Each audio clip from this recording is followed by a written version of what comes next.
نحمده ونصلي على رسوله الكريم أما بعد أعوذ بالله من الشيطان الرجيم بسم الله الرحمن الرحيم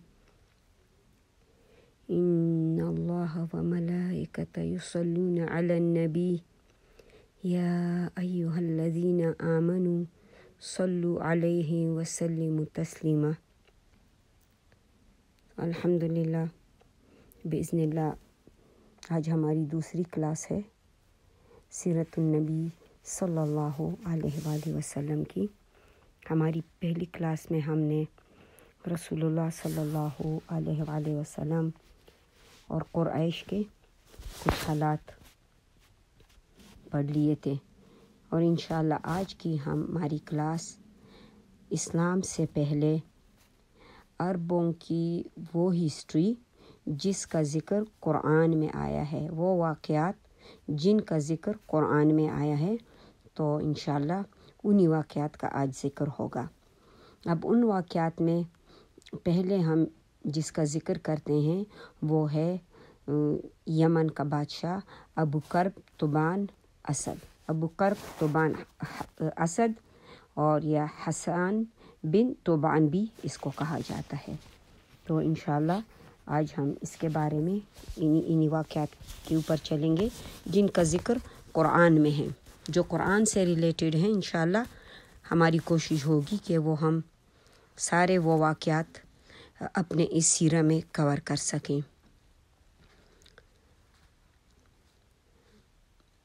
اب قومی توبہ جو ہے اس کا ذکر قرآن میں دو جگہ آیا ہے، ایک تو وہ سورہ دخان اور دوسرے سورہ قاف، دو جگہوں میں اس کا ذکر آیا ہے۔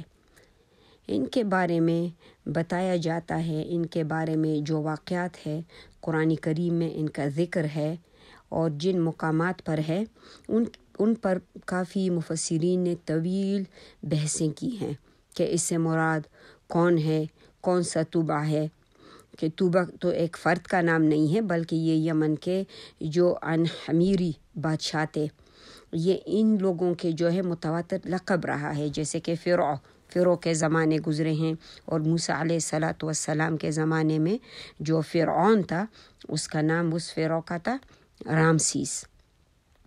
تو یہاں پر جو ہے اسی طرح یمن میں توبہ جو ہے وہ ان کے بادشاہوں کے لقب رہے ہیں۔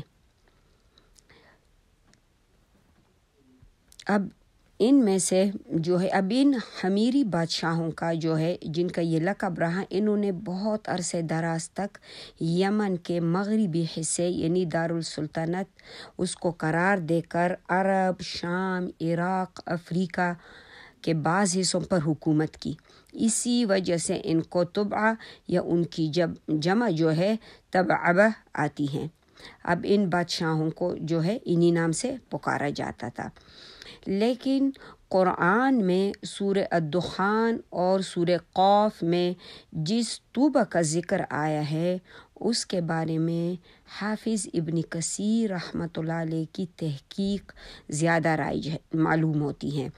اس سے مراد توبہ اوسط یعنی درمیانہ جو ہے، جس کا نام اسد ابو کرب یعنی جو ابھی ہم نے شروع میں اس کا نام پڑھا، تو اس بادشاہ کے بارے میں جو ہے لکھتے ہیں ابن کثیر رحمۃ اللہ علیہ کہ یہ رسول اللہ صلی اللہ علیہ وآلہ وسلم کی بعثت سے کم از کم 700 سال پہلے گزرا ہے، اور حمیری بادشاہوں میں اس کی مدت سلطنت سب سے زیادہ رہی۔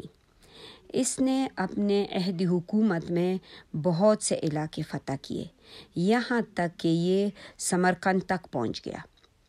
محمد بن اسحاق رحمۃ اللہ علیہ کی روایت ہے کہ انہی فتوحات کے دوران ایک مرتبہ مدینہ منورہ کی بستی سے یہ گزرا اور اس پر چڑھائی کا اس نے ارادہ کیا۔ اب اہل مدینہ اس نے یہ طریقہ دیکھا انہوں نے کہ وہ پورا دن اہل مدینہ اس کے ساتھ جنگ کرتے تھے اور رات کو جو ہے اس کی مہمانی کرتے تھے۔